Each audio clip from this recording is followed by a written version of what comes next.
Welcome to economics class. आज हम employment chapter में एम्प्लॉयमेंट पॉलिसीज़ के बारे में बताएंगे कि कौन सी पॉलिसीज़ अडॉप्ट किया जा रहा है जिससे एम्प्लॉयमेंट का जनरेशन हो। इसके बारे में हम लोग जानकारी लें। तो शुरू करते हैं। Employment policies, many programmes that the governments implement aimed at alleviating poverty are through employment generation। तो इसका मतलब क्या है, जो गवर्नमेंट के जो प्रोग्राम्स है इसका एम क्या है, गरीबी हटाना। किस तरह से? एम्प्लॉयमेंट जनरेट करके, नए नए एम्प्लॉयमेंट बनाने से।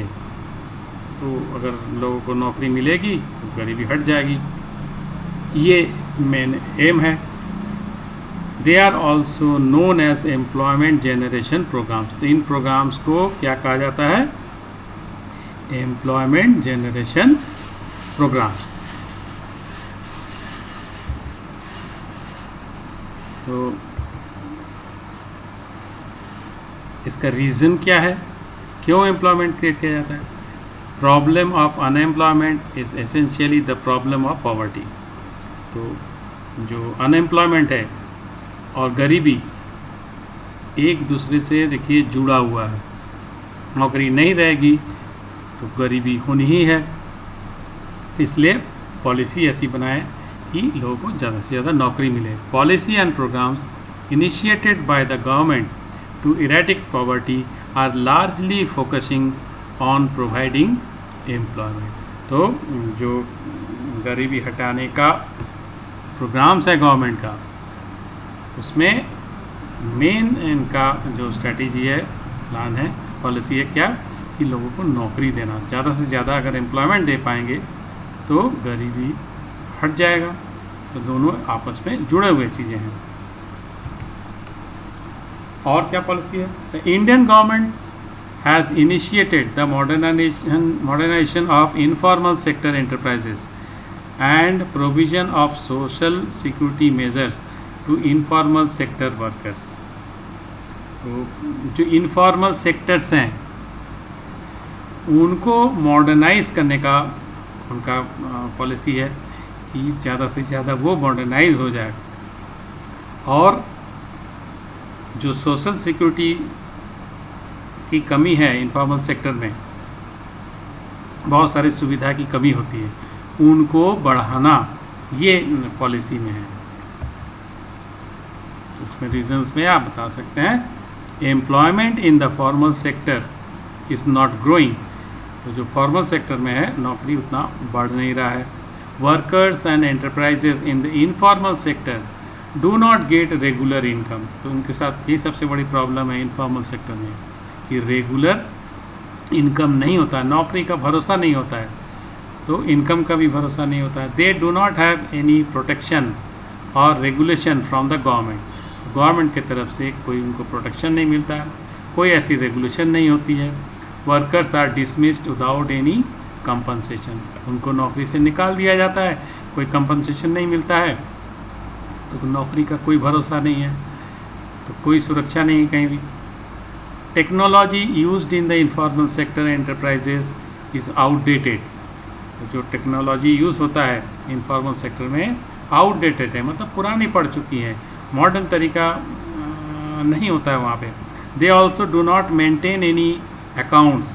उनके पास प्रॉपर अकाउंट्स नहीं होता है, किसको कितना सैलरी दे रहे हैं, क्या दे रहे हैं, ढंग से कुछ मेंटेन ही नहीं रहता है। Workers of this sector live in slums and are squatters. तो जो एम्प्लॉयज़ हैं वो झुग्गी झोपड़ी में रहते हैं, बहुत ही गरीबी के हाल में वो रहते हैं इस सेक्टर में। तो यही वजह है कि इस सेक्टर को डेवलप करना। और क्या पॉलिसी है? The central and state governments take many initiatives and generate employment to facilitate a decent living for low income families through various measures. तो जो सेंट्रल गवर्नमेंट है, स्टेट गवर्नमेंट्स है, बहुत सारे काम कर रहा है कि एम्प्लॉयमेंट जनरेट हो इस सब सेक्टर में जो लो इनकम फैमिली हैं उनको ज़्यादा से ज़्यादा काम मिले, उनको नौकरी मिले, पैसा उनके पास ज़्यादा जाए। इसमें रीज़न में आप ये दिखा सकते हैं, in India people cannot remain completely unemployed for very long because their desperate economic condition would not allow them to be so. तो मतलब है कि इंडिया में जो लोगों की हाल ऐसा नहीं है कि वो बहुत दिन तक ऐसे बैठे रह सकते हैं बिना काम किए, क्योंकि इनकी इकोनॉमिक हालत उसको अलाउ नहीं करेगा कि कुछ ना कुछ आमदनी करना ही है। They will be forced to accept jobs that nobody else would do, unpleasant और even dangerous jobs in unclean और अनहेल्दी सराउंडिंग्स। तो काम तो उनको कैसे भी करना ही है, कि कैसे भी खतरनाक कोई काम हो, जानलेवा भी हो तो भी परवाह नहीं, क्योंकि वो खाली वो एफर्ट नहीं कर सकते हैं, तो कुछ ना कुछ उनको करना ही पड़ता है। तो इस हालत में कोई भी काम ले लेंगे, कैसे भी कंडीशंस हो उसको वो कर लेंगे। तो ये इसलिए उनको अच्छे काम देने का ज़रूरत है। और पॉलिसीज़ में direct generation of employment opportunities bye the government, ये भी उनका पॉलिसी है कि एम्प्लॉयमेंट अपॉर्चुनिटी को जनरेट करना। कैसे, इसके लिए क्या एक्शन लिया जा रहा है?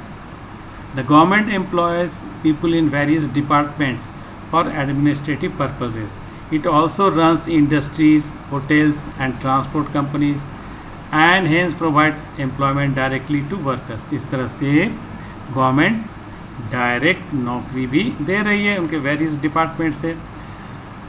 कई इंडस्ट्रीज़ भी हैं, होटल्स भी है, ट्रांसपोर्ट कंपनी, इस तरह से डायरेक्ट एम्प्लॉयमेंट की व्यवस्था भी होती है। और क्या है? Indirect generation of employment opportunities bye the government. एक तो डायरेक्ट था, अब एक इनडायरेक्ट जनरेशन भी है। वो कैसे, हाउ, तो कैसे ये करती है government? When the output of goods and services from government enterprises increases, the private enterprises which receive raw materials from government enterprises will also raise their output and hence increase the number of employment opportunities in the economy.